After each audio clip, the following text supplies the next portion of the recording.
नमस्कार दोस्तों, next IAS YouTube channel पर एक बार फिर से आप सभी का स्वागत है। मेरा नाम है सपना कुशवाहा।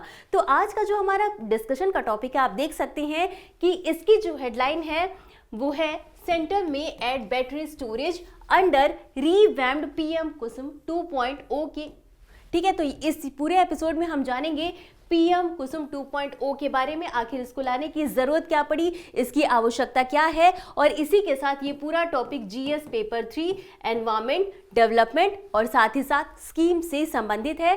अब हम आगे बढ़ेंगे और सबसे पहले समझ लेते हैं कि हालिया घटनाक्रम या चर्चा में ये क्यों बना हुआ ये टॉपिक। तो जैसा कि हमने आपको बताया कि जो पीएम कुसुम योजना है वो वर्तमान में यानी कि जो है कि समाप्त होने वाली, ये जो है 2019 से चली आ रही है स्कीम, और ये वर्तमान में समाप्त होने वाली है। और इसकी जगह पर इसमें कुछ संशोधन करके पीएम कुसुम 2.0 को लाने की बात की जा रही है। अब इसमें चेंजेस ये है कि पीएम कुसुम योजना जो थी उसमें बैटरी ऊर्जा भंडारण नहीं थी। अब ये जो संशोधन की बात कही जा रही है, इसमें कहा जा रहा है कि पीएम कुसुम 2.0 जो है इसमें बैटरी ऊर्जा भंडारण की भी सुविधा होगी। और इसी के साथ ये समझना जरूरी है कि आखिर इसकी आवश्यकता क्यों पड़ी। तो दरअसल आप सभी को पता है कि जो कृषि कार्य होता है उसमें जो भी बिजली की आवश्यकता होती है वो सुबह के टाइम होती है, शाम के टाइम होती है, जब किसानों को अपने खेतों में पानी डालना होता है सिंचाई के लिए। अब जो सौर ऊर्जा होती है वो जो है वो दोपहर के टाइम पर सौर ऊर्जा के लिए अच्छा टेम्परेचर होता है। अब ऐसे में क्या होता है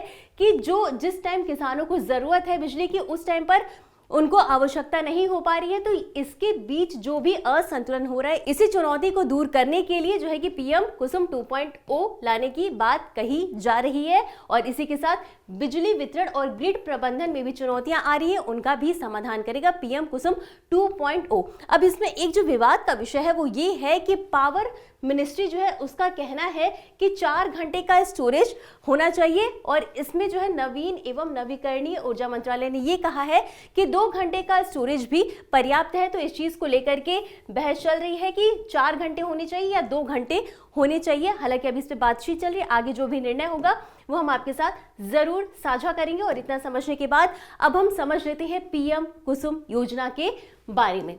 तो सबसे पहले तो हमारे लिए यही समझना जरूरी हो जाता है कि इसका पूरा नाम क्या है।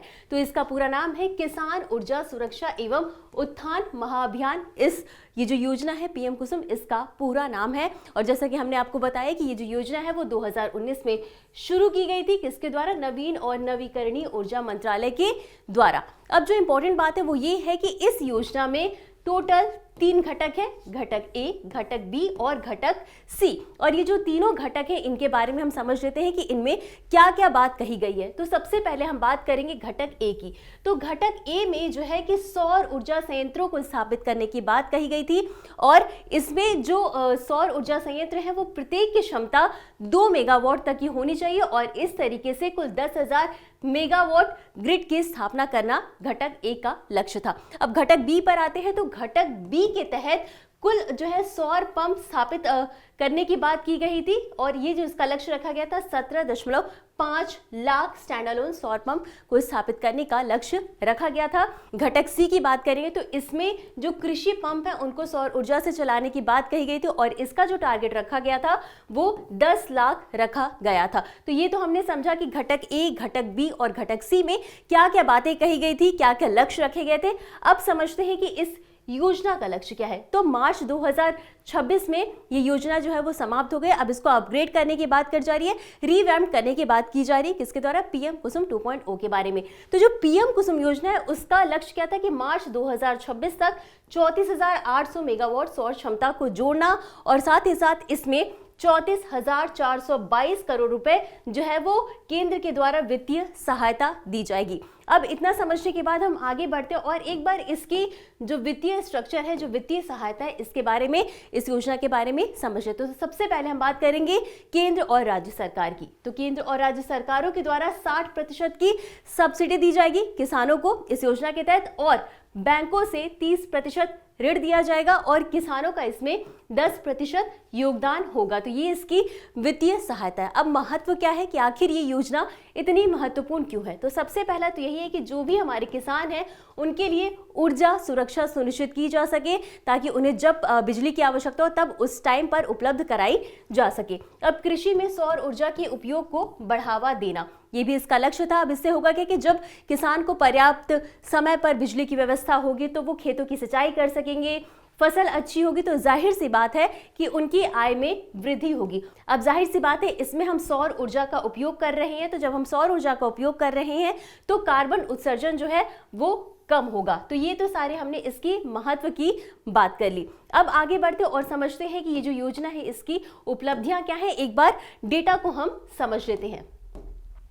तो सबसे पहले लक्ष्य की बात करते हैं। लक्ष्य 34.8 गीगावाट सौर ऊर्जा क्षमता में वृद्धि का रखा गया। स्थापित क्षमता की बात कर लेते हैं तो फरवरी 2026 तक लगभग 12,164 मेगावाट क्षमता स्थापित की जा चुकी थी। और अब ये जो हमने 3 घटक की बात की थी, घटक ए, घटक बी और घटक सी, इसके बारे में भी, इसकी उपलब्धियों पर भी नजर डाल लेते हैं। तो घटक ए के तहत 839.4 मेगावाट क्षमता स्थापित की गई है। और घटक बी की बात करें तो यहाँ पर 10 लाख से अधिक स्टैंड अलोन सौर पंप स्थापित किए गए हैं।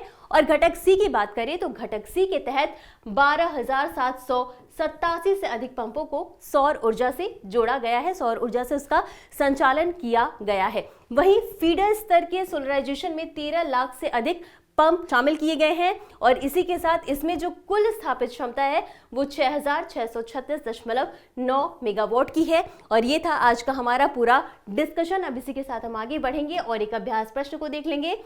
तो प्रश्न है, निम्नलिखित में से कौन सा मंत्रालय पीएम कुसुम योजना को लागू करता है? आपके पास 4 ऑप्शंस हैं। ए, विद्युत मंत्रालय, बी, कृषि एवं किसान कल्याण मंत्रालय, या सी, ग्रामीण विकास मंत्रालय, या डी, नवीन और नवीकरणीय ऊर्जा मंत्रालय। और इस प्रश्न का उत्तर आपको हमेशा की तरह कमेंट बॉक्स में देना है। तो आज के लिए बस इतना ही।